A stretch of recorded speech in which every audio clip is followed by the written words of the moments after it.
Lord's ക്രിക്കറ്റിന്റെ Mecca. അവിടെ ഒരു മത്സരം മാത്രം നടക്കാനിരിക്കുന്നതല്ല, ഇന്ത്യൻ ക്രിക്കറ്റിന്റെ ഒരു യുഗം അവസാനിക്കുന്ന മത്സരമാകുമോ എന്ന ചോദ്യമാണ് ഇപ്പോൾ ലോക ക്രിക്കറ്റിൽ ചർച്ചയാകുന്നത്.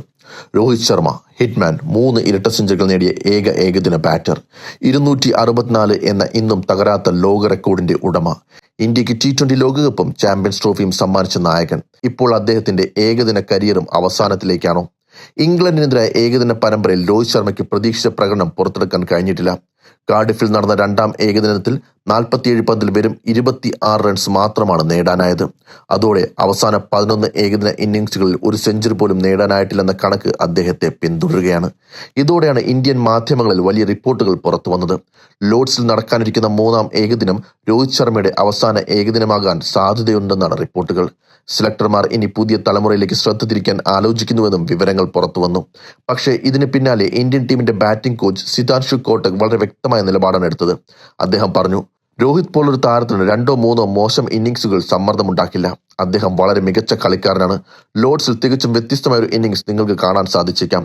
ടീം മാനേജ്മെന്റ് ഇപ്പോഴും രോഹിത്തിൽ വിശ്വാസം അർപ്പിക്കുന്നുവെന്ന സന്ദേശമാണ് ഈ പ്രതികരണം നൽകുന്നത്. എന്നാൽ ചോദ്യങ്ങൾ അവസാനിക്കുന്നില്ല. കാരണം രോഹിത് ഇതിനോടകം തന്നെ T20 അന്താരാഷ്ട്ര ക്രിക്കറ്റിൽ നിന്ന് വിരമിച്ചു. ടെസ്റ്റ് ക്രിക്കറ്റിനോടും വിട പറഞ്ഞു. ഇപ്പോൾ അദ്ദേഹം തുടരുന്നത് ഏകദിന ഫോർമാറ്റിൽ മാത്രമാണ്. അതിനാൽ ഏകദിന ടീമിലും മാറ്റങ്ങൾ വരുത്താനുള്ള സമയമായോ എന്ന ചർച്ച ശക്തമാവുകയാണ്. അതേസമയം മറ്റൊരു വാദവും ആരാധകർ ഉയർത്തുന്നുണ്ട്. ഒരു മോശം പരമ്പര മാത്രം നോക്കി രോഹിത്തിനെ വിലയിരുത്താൻ പറ്റുമോ? കാരണം ഇന്ത്യൻ ക്രിക്കറ്റിന്റെ ചരിത്രത്തിൽ ഇത്രയും വലിയ ഏകദിന ബാറ്റർമാർ വിരളമാണ്. 3 ഡബിൾ സെഞ്ചുറികൾ, 264 എന്ന ലോക റെക്കോർഡ്, ലോകകപ്പുകളിൽ ഏറ്റവും കൂടുതൽ സെഞ്ചുറികൾ, ഇന്ത്യക്ക് നിരവധി ICC കിരീടങ്ങൾ, വലിയ ടൂർണമെന്റുകളിൽ ടീമിനെ മുന്നിൽ നിന്ന് നയിച്ച ക്യാപ്റ്റൻ. ഇത്തരമൊരു താരത്തെ ഏതാനും മോശം മത്സരങ്ങൾ മാത്രം കണ്ട് മാറ്റി നിർത്തുന്നത് ശരിയാണോ എന്ന ചോദ്യവും ഉയരുന്നുണ്ട്. മറ്റൊരു യാഥാർത്ഥ്യവുമുണ്ട്. രോഹിത് ശർമ്മയ്ക്ക് ഇപ്പോൾ 39 വയസ്സാണ്. 2027 ലോകകപ്പിലേക്ക് ഇന്ത്യ ഒരു പുതിയ ടീമിനെ തയ്യാറാക്കേണ്ട സാഹചര്യമുണ്ട്. അതിനാൽ യുവതാരങ്ങൾക്ക് കൂടുതൽ അവസരം നൽകണമെന്ന ആവശ്യം സെലക്ടർമാർക്കിടയിലും ശക്തമാണെന്നാണ് റിപ്പോർട്ടുകൾ.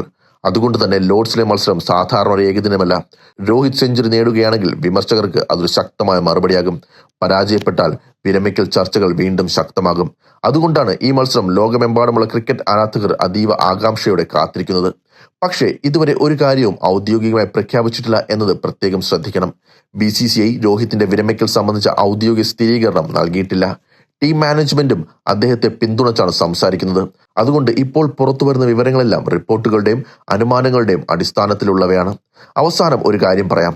രോഹിത് ശർമ്മ നിങ്ങൾ ഇഷ്ടപ്പെടുന്ന ആളായാലും വിമർശിക്കുന്ന ആളായാലും ഇന്ത്യൻ ഏകദിന ക്രിക്കറ്റിന്റെ ചരിത്രം എഴുതുമ്പോൾ അദ്ദേഹത്തിന്റെ പേര് ഒഴിവാക്കാൻ സാധിക്കില്ല. ഹിറ്റ്മാന്റെ ബാറ്റിൽ നിന്ന് ഇനി ഒരു ക്ലാസിക് ഇന്നിംഗ്സ് കൂടി കാണാനാകുമോ?